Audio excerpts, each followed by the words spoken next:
Good afternoon, everybody. Welcome to another episode of Dropping the Gloves. Thanks for joining us here. Tim's in North Carolina. I'm here in Michigan. Tim, how you doing? I'm doing good. I was watching a lot of hockey last night, which we'll get into today. So, how you doing? Not bad. Not great. Fighting this little bug, Tim. What are you going to do? I'm going to keep plugging away. But you know what helps me? AG1, Tim. AG1 is a nutritional supplement. It is a beautiful thing. We got a subscription of it last month. I've been drinking it diligently every single day. I put it in my shake mixer. I drink it up, and so far so good. I feel good. I feel I got a little more energy. I feel a little more lively. So it's fantastic, and I implore you, try AG1. Tim, you've been taking. What's your take on it so far? Yeah, I've been drinking AG1 for about a month too, like you said, and it's great. It's delicious. They've improved on the formula since I last drank it. I don't know, 4 or 5 years ago. The big thing for me was I get a lot of afternoon lulls. Like I do a lot of early morning work. I really like that like 7 to 8, 9 or 9 a.m. like productive time. But there's a trade off for that where like 2 or 3 o'clock in the afternoon comes around that I'm crashing, and this is really helping like regulate that and just prevent those energy lapses, more sustained energy throughout the day, which has been very helpful for me. Very good. Me too. If you want to take ownership of your health, it starts with AG1. So try AG1 and get a free 1-year supply of vitamin D3K2. 5 free AG1 travel packs with your first purchase exclusively at drinkag1.com/DTG. That's drinkag1.com/DTG. Check it out. Those little vitamin D3K2. I do that too. It's like this little eyedropper. It feels like you're not doing anything, but you just pop it on your tongue, and then you just immediately start growing hair. It's amazing. It's part of the morning routine now. No, but it is good. I didn't know vitamin D was so important, but apparently it is. It's one of the things, it's a very common deficiency that people just don't have enough of in their system. So, yeah. There you go. Look, I got it right here. This little guy.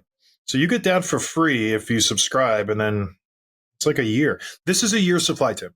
You know that. You have one too. It's crazy. 1 drop a day, but sometimes I get over a little zealous and I do 2 or 3 drops. Well, look out if you catch me on one of those days. Speaking of one of those days, Tim, you know who had a day last night? A son of my former teammates, Shane Doan, Josh Doan, making his, well, not NHL debut. Did he make his NHL debut? It was, yeah. NHL debut, shocking for the Arizona Coyotes, and he had quite the night. Most times when people hear about sons making the debut, especially with a team where the father, I believe, has some sort of made-up title with the Coyotes, you would think, right? Donor is some kind of senior advisor to the mascot, where he makes like $500,000. Does he have a title like that? I believe, yeah. He's part of the franchise still. He's part of the system. You know what I mean? The New World Part Order. of the family. Yeah. So he made his NHL debut. But like I was saying, usually end of the year, the son is getting his first NHL game. It just reeks of just nepotism. And this kid's going to just stink. Let's just get him his ice time, his game, and then we'll be done for it. The Coyotes are out of the playoffs. It reminds me of when I was in Arizona. The GM, Don Maloney, his son would skate with us. And he thought he was the cat's meow. He'd come out and be doing all this stuff, and everybody hated him. Just like, he thought he was just so good. I'm like, buddy, you're out here because your dad's the GM. Like, let's just not get it twisted. He was our age. He was a college kid, so he was probably, and mind you, I was older at that point, but he was probably 20-ish. But not a kid, yeah. Not a kid. But he just, hey, there's something to be aware of your situation. He was completely unaware of why he was there. He thought he was just one of the boys. Like, let's go. It's going to be a good season, fellas. Like, I'm feeling it. We're like, kid, like, stop. Like, let's just get realistic here. But that wasn't the case with Josh Doan. He came in, first NHL game, pretty good. But mind you, take it with a grain of salt, playing the Columbus Blue Jackets, who are dumpy team. Not good. Arizona Coyotes, they had their fun. They fell back to reality of they're a dumpy team as well. So it was 2 dumpy teams just taking dumps all over the ice. A big fat dump fest. But if you sift through the turd, there's a little diamond in there, Tim. And that was Josh Doan. The diamond in the turd. That's the title of this podcast. A diamond in the turds. Josh Doan. He made an impact last night. Tell me about Josh Doan, Tim. his little diamond impact in just a field of turds, led by King Turd himself, Liam O'Brien, the king of the turds. I'll give you that one. But last night was anything but a turd. Really special night when you're playing at home. And this is basically like if there is such a thing as Arizona like legacy and royalty, it's the Doan family, right? Yeah. Shane Doan, cool story. Sorry, Josh, I was reading about him this morning. Obviously grew up in Arizona with Shane playing for the Coyotes. Then he played for Arizona State where the Yotes are playing now. He went into draft eligibility 2020, didn't get picked up, and then had a massive year the next year and ended up being a early second round pick, like 37th, I think, by the Coyotes in 2021. So he has this big moment, like the fans, all the family, like just all like the home state. He's like, he's king, and he scores 2 goals in his debut, which is just a really special moment. The building's rocking, Dad's smiling ear to ear. They bring him on the broadcast and everything. And even Josh and Shane were both on the post game stuff in the studio. So it's pretty cool. Great moment. And just, for a team that hasn't had a lot of wins lately, not just on the ice, but just in the general sense of the word for the franchise, it's a really, really, really cool evening for those guys. Yeah. And the building was packed. There's hundreds of people there. Like, it was very exciting to see that in person. Yeah. He actually went and thanked every single person single-handedly. And it didn't take him very long. But yeah, cool moment because I know Shane. I obviously played with him for a good portion of the year. And like I said, before I would go to a team, I would go and skate before the season. And usually the captain reaches out to you before the season. And Shane, like I was long in the tooth. I was just a guy trying to hang on to the NHL at that point. He went out of his way to greet me, making sure my family had everything we needed. He's obviously a Christian. He knew that I was Catholic. We kind of bonded over that a little bit, but just could not be a nicer guy. Could not be a stand-up guy coming in from Winnipeg when the Arizona Coyotes are brand new Phoenix Coyotes at that point. So he had played every game of that franchise. So just a good dude, especially during the All-Star stuff where he was having a great season. He should have been the All-Star guy elected. He said, don't worry about it. Roll with it. I'm happy for you. So just make the best of it. And if it happens, it happens. And, that was his last year. So he could have easily just been a stick in the mud and said, you're kind of ruining this for me. This is my swan song. Let's go. It could be Yager and myself at the All-Star game. How cool would that be? Total class act. I defy you to find any negative stuff about Shane Doan. Try to find it. It's nowhere. Every other player, every other superstar, they usually, burn some bridges at some point in their career just because they've been around long enough. Even nice guys like Patrick Marleau, he's burned a few bridges. Not intentionally, but it happens. You know what I mean? He's got a wife doesn't stop talking, you know what I mean? But Christina, she's a firecracker. But Shane never did that. Shane's one of those just rock solid guys. Never swore. And he was trying to, wrangle in a team when I was there with Domi and Duclair and myself. Like, we had some characters. Steve Downey. We had some fun. Like, he was trying to wrangle us in, and we were winning. And then the All-Star game happened. It was a lot for him to kind of corral in his last season. So good for him. Good for his son. It's a nice story. 2 goals. It's impressive. It's the first skater in franchise history to record multiple goals in their NHL debut. I find that hard to believe. Didn't Austin Matthews have 4 goals his first game? In the franchise for the Coyotes. In Arizona's franchise. Yeah. Yep. I feel like I just got 1 my first game. Okay, that's interesting. Good for Arizona. One of the, it's nice to have these bright spots because they were a cute team for a good, solid. I don't want to get Poland upset. I better be careful what I say about Arizona because I'm going to have a nasty blog written about me in Poland. It's going to matriculate its way to me, and I'm going to be upset because I have a big Polish trip planned. I don't want to deal with the stuff that comes along with just being. Sorry, I got a text. Did you hear that? I did, yeah. My bad. I have it jacked right up because I'm just, AG1. My hearing is like peak. Supersonic. Spider-Man-esque. All right, moving on, Tim. What are we talking about today? You had an interesting idea last night when you texted me. Yeah, we've done a lot of conversation in the last couple of weeks about the wild card race and who's competing and who's locked down a spot. The Rangers were the first team last night to officially lock down a playoff spot in the East. It's about, the teams are getting narrower, the race is getting tighter, and I wanted to go like even deeper than we have. And like, let's look at the remaining games. Let's look at like who they're playing. Let's look at the odds and percentage, the standings, just everything.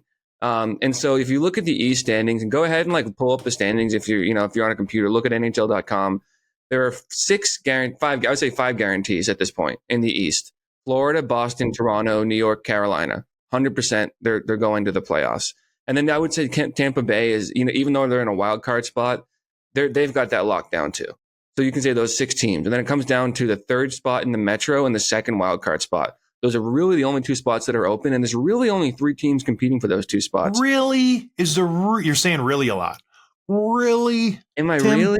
Really? Yeah. So it comes down to Philadelphia, who has the 3rd spot in the Metro right now, and then Washington and Detroit competing for the 2nd wild card spot. Although it's a little bit more complicated, as you pointed out to me just before we started recording. Washington and Detroit played a huge game last night. It's basically, I watched this. Imagine that. I was watching that over the Bruins just because of like anticipation of this show, and just because I'm a hockey guy that's paying attention to this sort of thing now. It felt like a playoff game, not in intensity and like energy and animosity, but just in the fact of like they were playing a tight game, not a lot of risk taking. No one wanted to be the guy that makes the mistake, and that's sort of what last night felt like. Great game, and Patrick Kane had that late 3rd period goal with a slap shot that just pushed them to overtime, and we're gonna get into all of that. But let's start with the Flyers. They're 3rd in the Metro right now. They're 4-4-2 in their last 10, so playing okay. Well, let me put a little asterisk on that. You say okay, but within that, 4-4-2, the last 5 games, I don't know if you recall, murderer's row. This was after the Tortorella scratching of Sean Couturier, turmoil around the team, getting tons of bad press. They beat Toronto, overtime loss to Carolina, beat Boston, lose to Florida, overtime loss to the Rangers. So in a total of 10 points, you're pulling out 6 versus arguably 5 of the top teams in the NHL. It saves their season. If they lose 4 of those 5 games, it's a completely different conversation we're having right now. So they stepped up and nailed those 5 games, much like Toronto did earlier in the season when Morgan Rielly went down. It was a gut check time for the Flyers, and they nailed it. Like Tim, these are legit Stanley Cup contenders. They're playing night in and night out. Tough schedule. So good for the Flyers. And I just want to say this. I want to go jump to the Rangers. I got a lot of flack for calling them maybe a pretender. I still think they're a pretender. So I'm going to double down. People get so upset. It's like, yes, Roslovic's been great on the first line. You want Jack Roslovic on your first line going into the playoffs if you're a Stanley Cup contender? That's you, man. So be it. But I would prefer to have a Florida Panthers first line. Tarasenko, Barkov, Reinhart, Tkachuk, Bennett, those types of players. I'll take Toronto's first line. I'll take Carolina's first line. I'll even take the Bruins first line over a Jack Roslovic-led first line. That's just me. So for all those people who are all butthurt, how dare you say the Rangers are, they're pretenders. They're going to flame out. I'll say it again. They're going to lose in the first round. And then I want every single one of you just bow down, babe. Bow down. What rapper was that? Bow down. Little Bow Wow? That's what makes me think of. Little Bow Wow. Stop. All right, moving on. Sorry to hijack your Philly ranking here, but what were we talking about?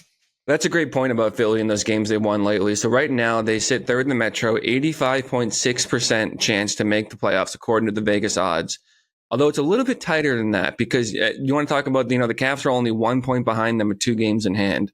That's like a really tight standings race there. Yeah, and the Capitals have been playing really good hockey. So I don't know how Vegas gets their odds. I really don't know how they make it work. But you'll talk about the teams they're playing. That's in a part second. of it for sure. But yeah, that's a huge part of it. But just based on the Washington, how they've been playing, this is going to come down to the very last game. I think these two teams play each other the last game of the season. And talk about just all the cards in. This could be a make or break game. And how fun would that be? It would just be great, because usually down the stretch, the seeds are already locked in. Nobody's playing for anybody. You're just really thinking of, who do I want to sit? Who do I want to rest? This will be a consequential game, depending on how Detroit plays their games. But we'll talk about them in a second. But Washington is making this such a fascinating story. This team, I'm sorry, I might have to start drinking this Kool-Aid, because they've been playing really good, not really good, but good enough to win. We'll get there. We're doing the Flyers first. This is important because they have 9 games left. Listen to these teams that they're playing: Montreal, Chicago, Islanders, Buffalo, Columbus, Montreal, Rangers, Islanders, and Capitals. that's 6 or 7 games against like the worst teams in the league. Like they have the easiest schedule the rest of the way, incredibly easy. Only one of those teams is against a legit playoff team, which is the New York Rangers. And then the last game of the season against the Capitals, like you said. The rest, you should be winning 5 out of 6 or 6 out of 7. Like those are just give me games. The Capitals game, the last game of the season, could end up being like the huge one, like you said. I think most likely, just because of the way the standings are, it's probably going to be more of a must win for Washington than Philly. I think Philly locks down this third spot, and it's about Washington versus Detroit for the second wildcard spot, which makes it a bigger game for Washington, just given the way the next 2 weeks are going to go in terms of Philly's ease of schedule. But you have to look at those odds and think that's about right, just based on who they're playing for the next couple of weeks. Yeah, and Washington does have those games in hand, but who do they play with those 2 games in hand? That's the thing, because strength of schedule is all everyone talks about this time of year. And when you look at Washington, who do they play, Tim? Let's just jump forward. Or should we stay with Philly a bit longer? Yes. Some of us prepared for this episode, John. There's a little bit of a format to it. So this is the kind of the verdict on the Flyers. The Philadelphia Flyers will make the playoffs if they don't play down to their opponents. And this is kind of a question I'm going to throw back to you, because when you have this easy of a schedule going in, it can be easy to like start to coast and not be playing your best hockey and not playing anywhere close to what playoff hockey is heading into the playoffs. So like, is it a good thing for them? Is that if the ease of schedule in the final 12 games, like they can rest guys if they need to, they don't have to, go out above and beyond every single night to get their must win games? Or is it a bad thing that they should be ramping up and playing something closer to playoff hockey this time of year?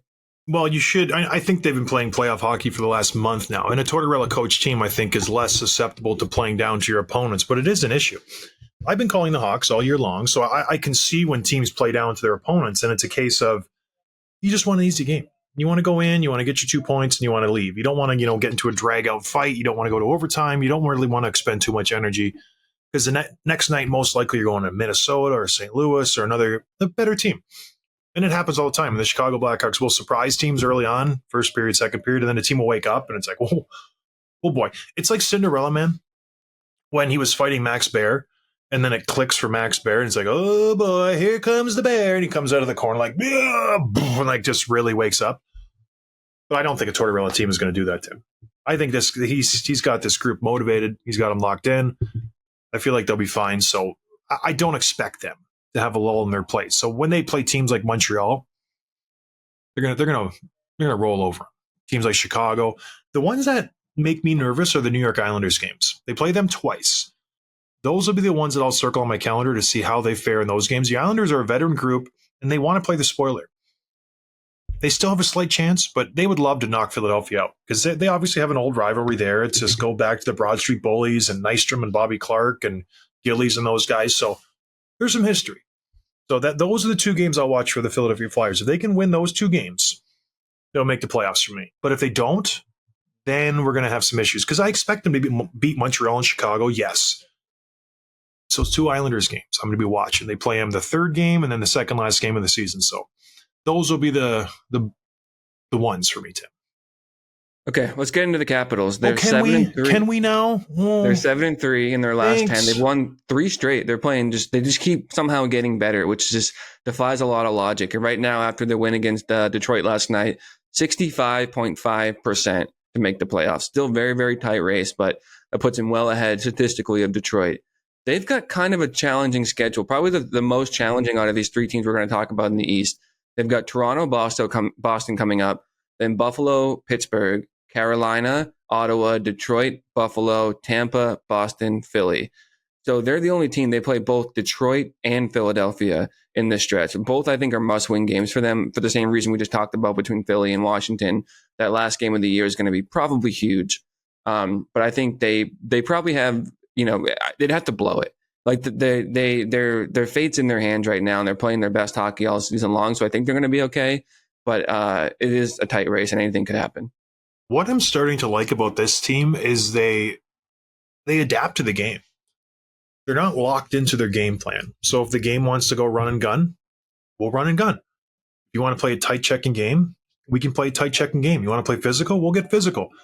They aren't locked into one kind of style. When you look at their last 5, 6, 7 games, the scores are all over the map.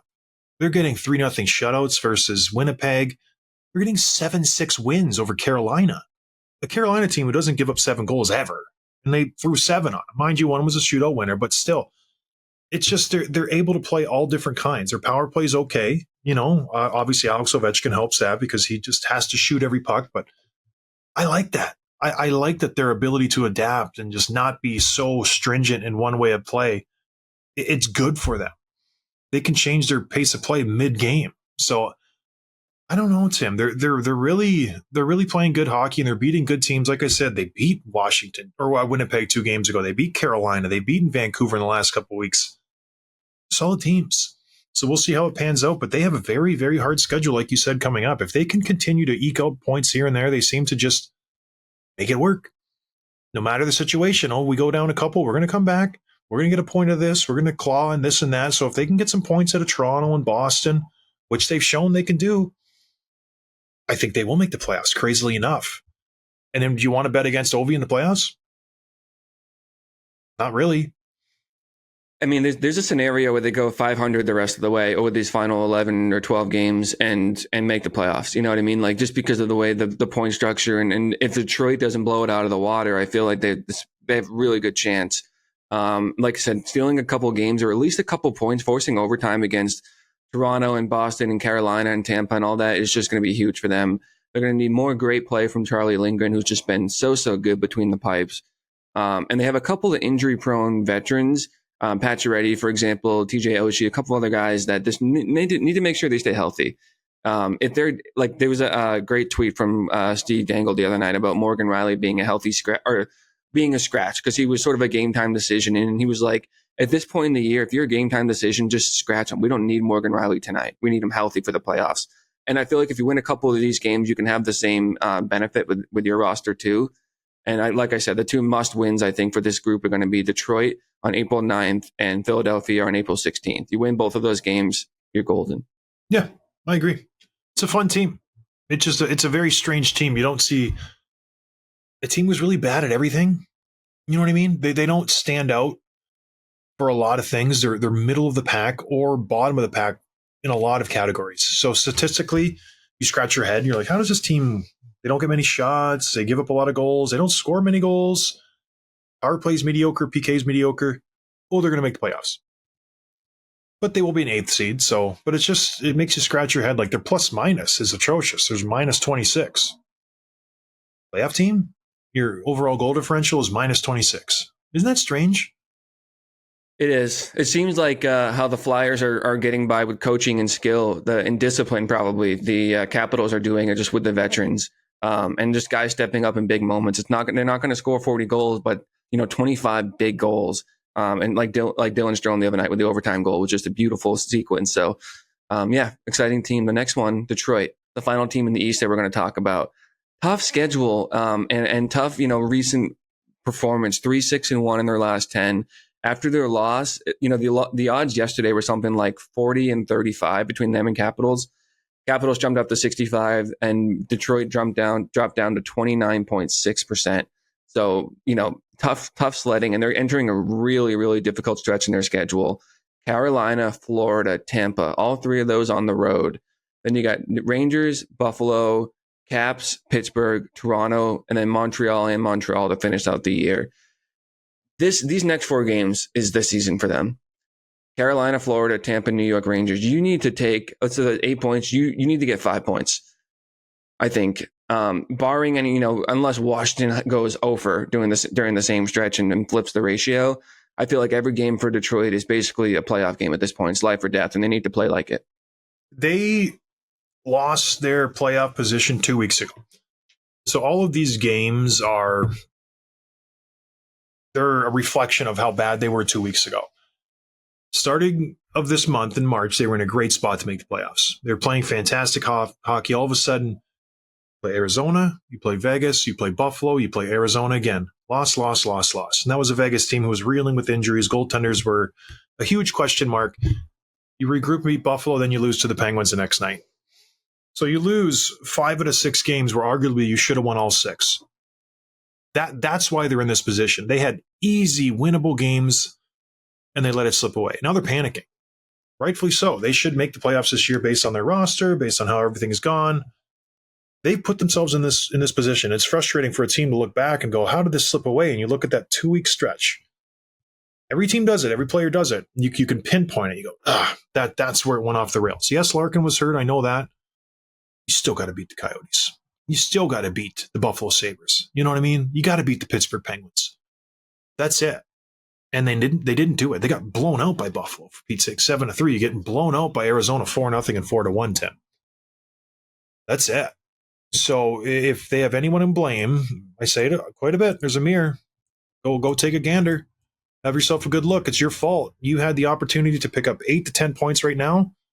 Throw that onto their standings right now. They're easily coasting into the playoffs. Not even an issue. They have 89 points. Even you win half of those games, Tim. You're good. You're good. You still have games in hand on Philly. You're perfect, but that's it. That's how it works out. You got to take care of the games you have to win. Like you said, we're going through the schedules now. Strength of schedule. It's all great in theory until you play the game and you lose. Then you're like, damn. I remember when I was with Minnesota my second year. I was entrenched with the team. We were in the playoff battle, and we missed out by 1 point.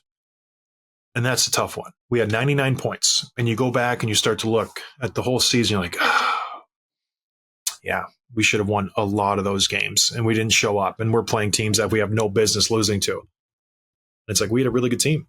And Rolston and Gaborik and Owen Nolan and Miettinen and like a really real Brent Burns, like a Nick Schultz. We should have never missed the playoffs. I was playing lights out.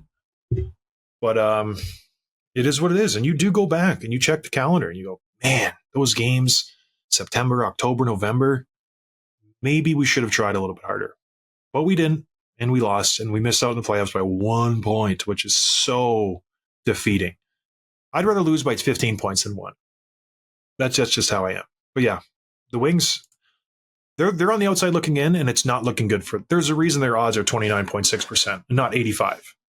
Yeah, I think we'll know by the beginning of next week whether it's in the cards for them or not. After they, go on this road trip and they come back to play the Rangers at home, they'll basically, it's Carolina, Florida, Tampa. That's such a tough string of games, and if they can surprise us all, then all of a sudden we make things interesting and maybe they push Washington out. But right now it's looking like they're going to miss just barely when the season comes to an end. And this will have impacts after the season. Do you think Patrick Kane wants to come back to a team that didn't make the playoffs? I think he does. I think he loves it there. I think he loves the roster. Yeah, he's playing great. I think he does, but okay. Who knows? Everybody is entitled to their own opinion. I think you might be right, though. But it does put the little bug in your head. Sure, I'd like to compete for a Stanley Cup. So, anyways, What else are we doing, Tim? Well, this episode is brought to you by Bet99, voted the #1 online gaming experience in Canada with same-game parlays, player props, and flash bet markets. Elevate your experience at Bet99. John, who did I say on Monday was my pick? Luke Hughes. Guess who scored a goal last night? Luke Hughes. It's amazing. Yeah, I wish I was in Ontario. I'd be rich by now. Today's pick, Travis Konechny. He has 4 goals in his past 4 games, including 2 against Boston, my team. His upcoming schedule includes Montreal, Chicago, and the New York Islanders, 3 teams that just love giving up goals. So look for Konechny to continue the goal-scoring streak. You must be 19 plus to play responsibly. Available to people in Ontario only. Bet99 is built by Canadians for Canadians. Tell you what, if I'm doing Bet99, I'm just taking Kopitar, Kempe, and Byfield the rest of the way. Those guys are unstoppable. Doesn't matter who's checking. They're so good. But yeah, Travis Konechny. Tim, you're killing this. You're making a lot of people happy if they're listening. If you're not listening by now, I don't know what to tell you. I don't know what's wrong with you. It's your fault. Much like the Red Wings, you were shooting yourself in the foot. You don't like money? You don't like money? Maybe you don't. All right, we've done the East. Let's go out West. Wagons West, as they say.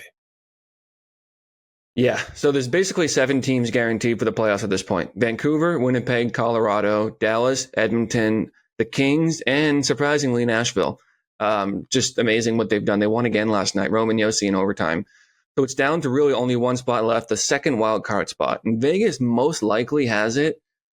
But Minnesota and St. Louis are still close enough to make it interesting that it's worth talking about. When you look at the standings, it looks close. John shaking his head.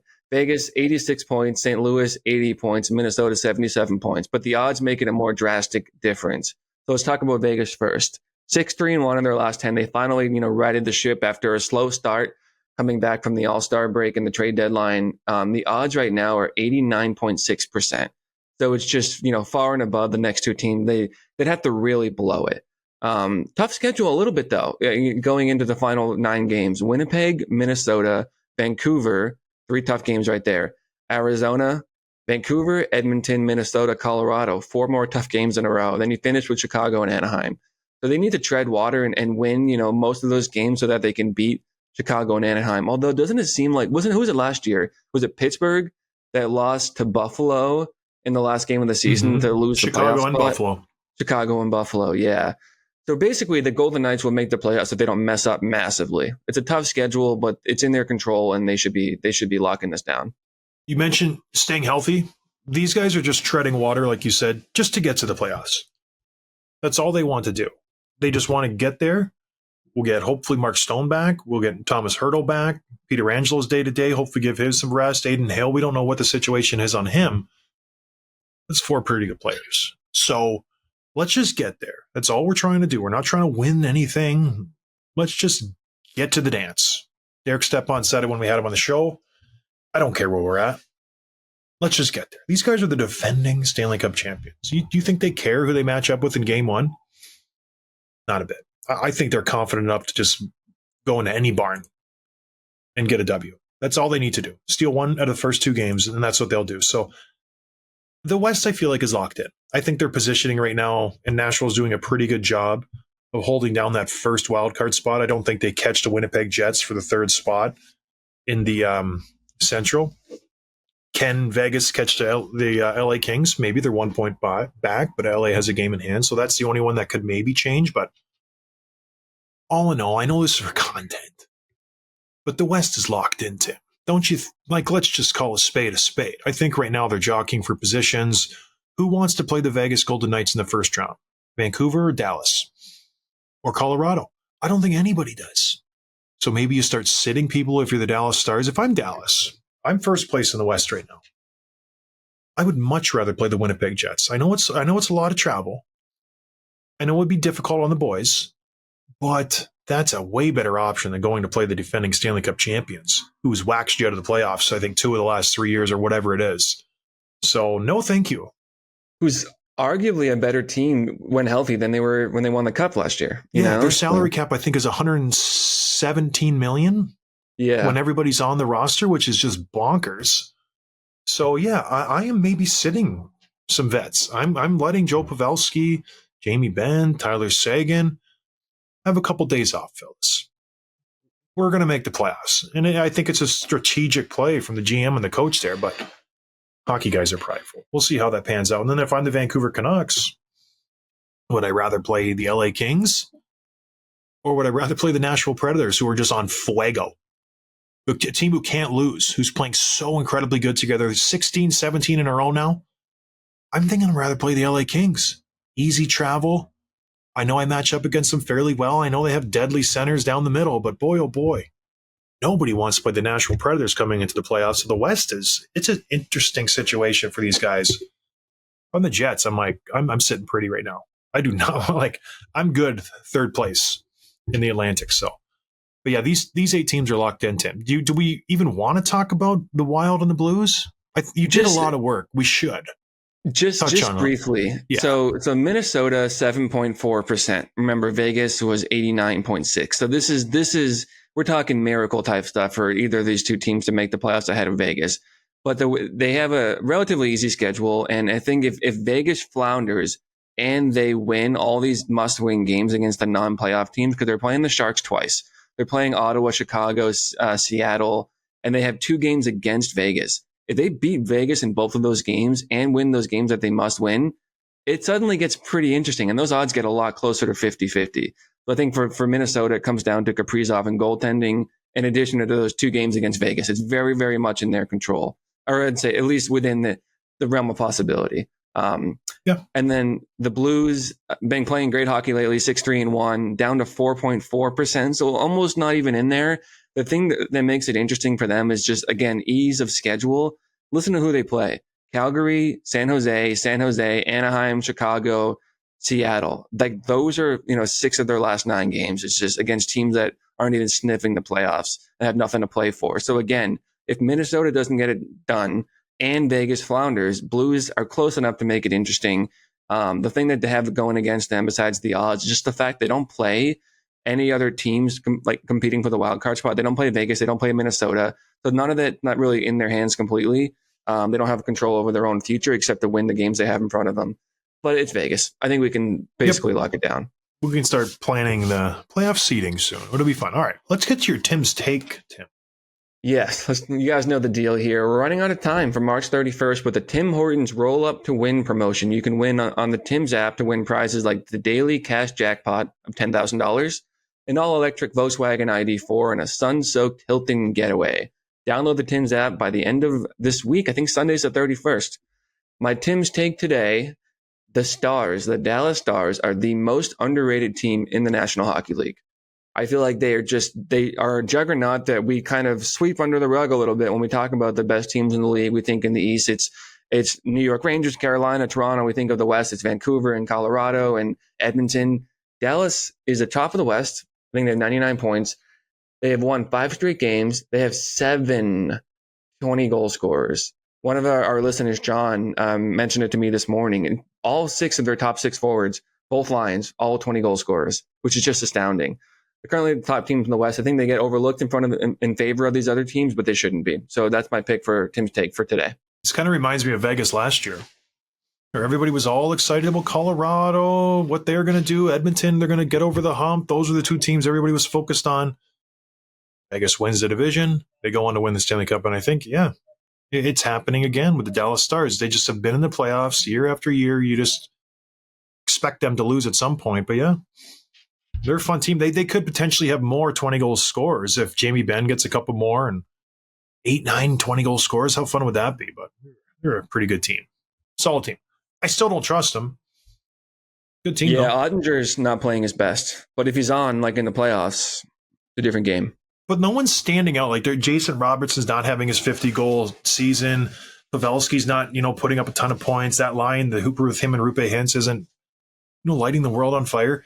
Everybody's just contributing.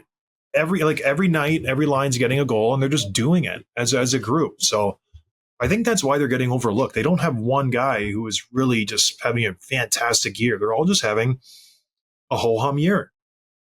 And then you look at the standings, like, my goodness, these guys haven't lost and they're first place and 20 goal scorers and this and that. But I don't know, is it okay to be a ho-hum going into the playoffs, or do you want, guys really feeling it?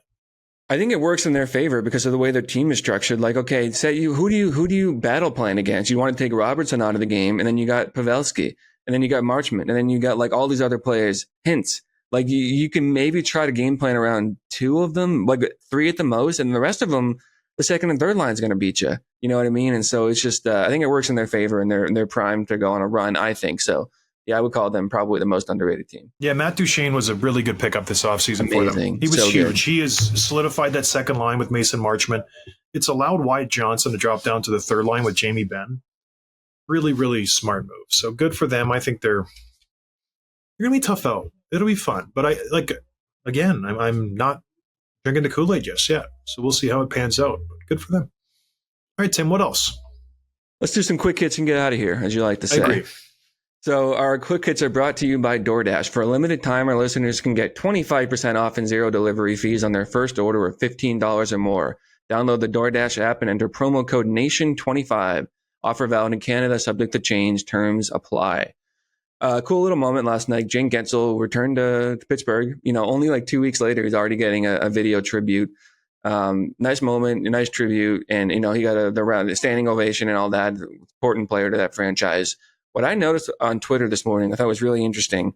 And I always like to hear like players after trades or after not being signed, what they say, because it's a lot of chess when they know who they're speaking to and what they're saying. And a little bit of that with Jane Guentzel. And I feel like this was for the fans. This is like, hey guys, I'm not the bad guy here. So we told Josh Yeo of The Athletic, who was like one of the premier beat writers for Pittsburgh Penguins. He said, quote, "My intention was to stay. They thought there was a better direction." So, hey, that's at Dubas. Like, man, I wanted to be here. People wanted me here. It's not my fault that I'm not. So that was interesting. It is. Yeah, we'll see how it pans out. But I think Dubas made a mistake. He went with the vets. That was his call. We're going to ride these guys to the very end. So we're re-upping. We're bringing in Karlsson. That's it. We're going with these veterans. So sorry, Jake. That's the cost of re-signing all those guys is losing Jake Guentzel. We'll see how it plays out. I think it was a bad decision. I think you get rid of Malkin, you get rid of Letang, you don't bring Karlsson in, then you have Guentzel, you have Crosby, and you still have a lot of room left to play with money-wise, and your team is much better at that point. This season and moving forward, he made a huge mistake bringing back Malkin and Letang.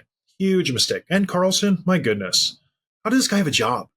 I don't think Right? Dubas did that. Wasn't it Rutherford? No, that was Dubas who brought in Karlsson. No, but the Malkin and Letang. I don't know if that was It Dubas. might have been Rutherford. Both of them. Either way. There's Yeah. turds everywhere. Yeah. The Bruins won a huge game against Florida last night. The third time they've beaten them this year. And a big game for the Bruins because they've been really struggling lately, haven't been playing their best hockey. Physical Have game. been bag skating at practice. Montgomery was pissed at him, like just not a great look in the last week or so. Big comeback win. And a friend of the show, Jeremy Swayman, the goaltender, got his first career point on a secondary assist on Trent Frederick's goal last night, which is a cool little moment for this guy. You see Hampus Lindholm get beat up by Sam Bennett? Yeah. What is he doing? Yeah. I don't know. It's strange. I love that. And it's like you think you're protected. Sam Bennett already had his glove off. If you haven't seen it, go watch the clip. Hampus Lindholm, they're kind of wrestling. Hampus Lindholm throws a left and hits Bennett right in the face. Bennett's right hand is already cocked and ready to go, and he just comes right down the pipe, and Hampus Lindholm's like, whoa, no. He goes down fast, and Marchand's getting into it, and Kachuk's getting into it with Witherspoon. It's a fun little game. Very fun. Just a couple quick more here. Matt Murray was on the ice yesterday for the Leafs for the first time all season with the full practice and with the full team. Good news for them. You know, I don't know if you expect too much from him, but it doesn't hurt you to have some goaltending depth, and we'll see what this does for them between the pipes. If Samsonov doesn't play well, if he gets hurt, the more depth they have there, the better. So good news for Toronto. My guess is if he plays, it'll be in the playoffs because he's still on LTIR. So, you know, remember the big scuttle about him in the preseason? Is he healthy? Is he not? Yeah. He makes $4.7 million. Like that would ruin their salary cap situation. Listen, if you're banking on Matt Murray saving you guys, he hasn't played in like over a year, we got bigger fish to fry, my friends. Oh, I hope Matt's better. We really need him. They got Samsonov. He's playing good. They got Martin Jones, Joseph Wall. I think they'll be fine. And Toronto will be good. They'll win around. Last one here. Great little quote from Paul Maurice talking about Sam Reinhart, who had, scored 50 goals the other night, his 50th goal. And he said about Sam, quote, "He never cheats the game, not once. He's really good. Unless you're trying to sign him as a free agent, in which case there's a little attitude problem and he's hard to deal with." Obviously said and sarcastically, but so good. And it indicates that they're desperately trying to lock him up and haven't been able to do it yet. That's fun, isn't it? When you're just poking fun at like, you want like 8 million or 9 million? Isn't that fun? Yeah. Oh, imagine. I can't even imagine. All right, everybody. That was a good show. Thanks everybody for listening. We appreciate the support. I don't think we're going to do it on Friday. Might take the weekend off. I got a big Easter weekend with the kids. Tim's got who's coming into town, Tim? My little cousin's coming into town, and she goes to BC. So she's like, "Hey, can we watch the BC game on Friday?" And I'm like, "Yeah, but who do I root for?" You have an allegiance to Tech. Wear your Tech hat. You have to. I don't have a Tech hat, but yeah, we'll be watching that. So good luck to Michigan Tech if we don't go Friday. We will not go Friday. That's a stamped. I don't want to go Friday. So we will see everybody Monday. Thanks for the support. Have a good weekend. Cheers, everybody. Thanks for listening to Dropping the Gloves with John Scott, a member of the Nation Network of Podcasts. Subscribe wherever you get your podcasts from to never miss an episode.